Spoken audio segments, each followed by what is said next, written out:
Au nom du Père et du Fils et du Saint-Esprit, Amen. Mes bien chers frères et sœurs, vous vous en doutez, je vais vous parler du pèlerinage, mais en fait, je ne vais pas vous parler d'un pèlerinage. Il y en a 3 en fait, puisqu'en venant ici, j'ai mesuré un peu cette réalité.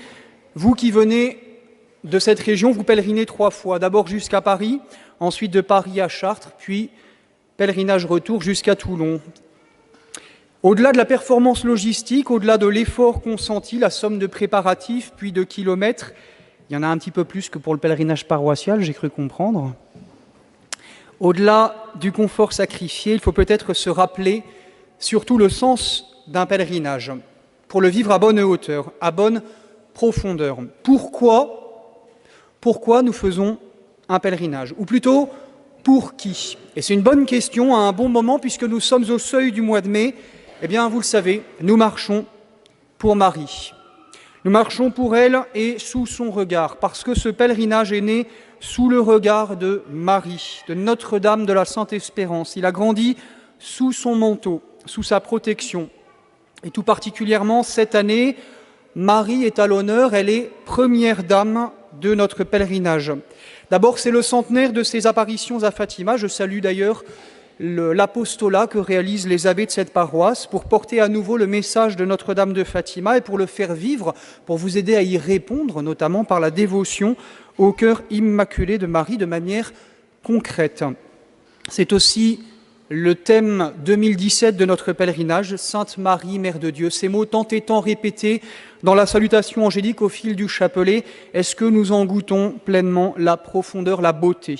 Je peux témoigner, chers amis, du dévouement des bénévoles, de leur travail acharné tout au long de l'année pour que ce pèlerinage se passe bien, mais je peux aussi témoigner que ce travail, que ce dévouement ne serait rien sans l'intervention discrète et permanente de Notre-Dame.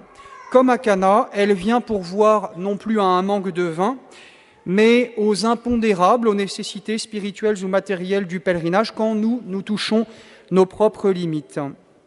Et avec audace, j'oserais ajouter que cette intervention de Marie, c'est bien normal. C'est bien normal parce que cet acte de prière et de pénitence, cette marche fraternelle, ce temps fort de vie spirituelle, c'est pour elle que nous voulons le vivre. Alors elle prend soin de nous. De Maria numquam satis, jamais on ne parlera assez bien de Marie. Est-ce que c'est une exagération pieuse ? Est-ce que c'est un slogan pour prédicateurs en panne de sermon ? Non, c'est le réalisme de la foi. Nous ne sortons pas de la pensée de Dieu en disant cela. Et cette pensée de Dieu, bien mystérieuse, bien au-dessus de nos étroites pensées à nous, bien au-dessus de nos cœurs un peu étroits, eh bien cette pensée de Dieu, c'est la révélation qui nous l'a fait connaître. C'est le magistère de l'Église. Et puis il y a aussi le culte de l'Église, la piété mariale de l'Église au long des siècles. Il y a aussi cet instinct de foi, cette tendresse virile du peuple chrétien au long des âges, à travers les lieux et les temps, pour comprendre la pensée de Dieu sur Marie. Une pensée si simple et en même temps si profonde, si belle, une pensée où se rejoignent le simple et le savant. En une seule pensée, une seule idée, Dieu a voulu créer au commencement l'homme et la femme dans une belle harmonie, dans un état d'innocence. Et avec cela, Dieu a établi le mariage, la famille, l'amour humain, la sexualité ouverte à la vie, le travail, les créatures, tout cela était bon. Tout cela, comme disait don Gérard, ruisselait de la bonté du Créateur. Et puis, il y a eu l'irruption de la faute originelle, il y a eu ce désordre tragique. Alors, Dieu a eu une autre pensée. Et dans cette autre pensée, dans cette autre idée, Dieu décide de l'incarnation, la maternité divine. Dieu a voulu d'un seul regard, d'un seul désir éternel, Jésus et Marie, le nouvel Adam, la nouvelle Ève, le Fils de Dieu, la Mère de Dieu. Et dans le prolongement de ce vouloir, de cette pensée sublime, Dieu a voulu restaurer, confirmer la bonté du mariage, celle de la famille, celle de la vie, celle du travail. Dieu a voulu aller plus loin, il a voulu aller plus haut. Il a élevé tout cela, il a ennobli tout cela, et tout cela est désormais meilleur. Alors, chers amis, est-ce qu'il faut s'étonner, est-ce qu'il faut s'effrayer qu'à notre époque moderne, le grand vaincu de l'affaire, le démon, s'acharne contre tout cela?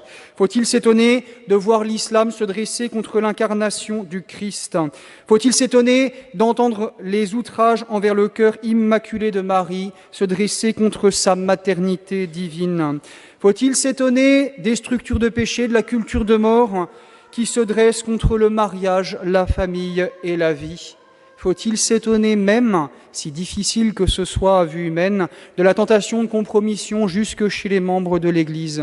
Faut-il s'étonner de l'esclavage dégradant, de l'impureté, de l'égoïsme, de la marée noire de la pornographie qui dégrade les personnes humaines au rang de choses et qui va contre l'amour humain et la sexualité ouverte à la vie? Faut-il s'étonner enfin de l'économie de l'argent roi, du veau d'or du XXIe siècle qui asservit et broie l'homme devant les règles du marché et qui se dresse contre le travail voulu dans le plan de Dieu? Non, il ne faut ni s'en étonner ni s'en effrayer, il ne faut pas s'en décourager. Cette lucidité, chers amis, ne doit pas nous rendre amers ou accablés, elle doit nous garder tout simplement vigilants, confiants, fervents. Elle doit nous faire prendre avec encore plus de générosité le chemin du cœur immaculé de Marie. Allons avec confiance au trône de la grâce, afin d'y trouver en temps opportun le secours de Dieu. C'est ce que chante l'introïte du cœur immaculé de Marie. Prenons ce chemin du cœur de Notre-Dame, prenons aussi, si nous le pouvons, ce chemin de Chartres, une route de prière.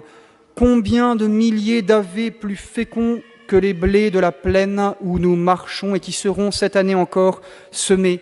Songeons, mes amis, que la prière, c'est la toute puissance de l'homme et la toute faiblesse de Dieu.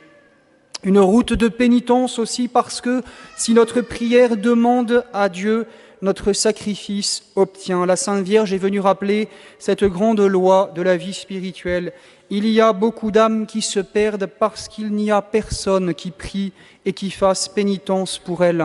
Est-ce que cet appel de Notre-Dame est parvenu jusqu'à nos cœurs, chers amis?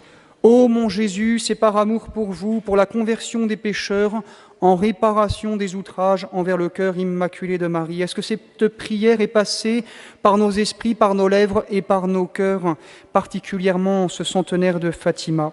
Une route mariale, enfin, parce que, et c'est charmant, parce qu'entre Dieu et nous, rien ne part de Marie, rien ne s'arrête à elle, mais tout passe par elle. Elle est notre avocate, elle est notre protectrice, elle est notre suprême espoir, notre suprême pensée, en particulier en ces temps difficiles pour l'Église, pour notre pays, peut-être pour nos âmes, pour nos familles. Oui, chers amis, reprenons le chemin du cœur de Marie. Reprenons ce chemin du pèlerinage de Chartres aussi, si nous le pouvons. Nous avons tous place dans cette colonne de prière, de pénitence et de charité pour être davantage convertis, davantage fervents, davantage missionnaires. Nous avons tous place aussi dans ce cœur immaculé. C'est ce que le Saint-Père, le pape François, a rappelé lorsqu'il a consacré le monde à la Vierge de Fatima un 13 octobre.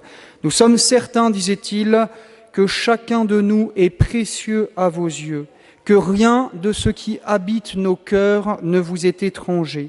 Alors nous nous laissons toucher par votre regard très doux et nous recevons la caresse consolante de votre sourire. Gardez notre vie entre vos bras, rassemblez-nous tous sous votre protection et remettez-nous tous à votre Fils bien-aimé, notre Seigneur Jésus-Christ. Amen. Au nom du Père et du Fils et du Saint-Esprit. Amen.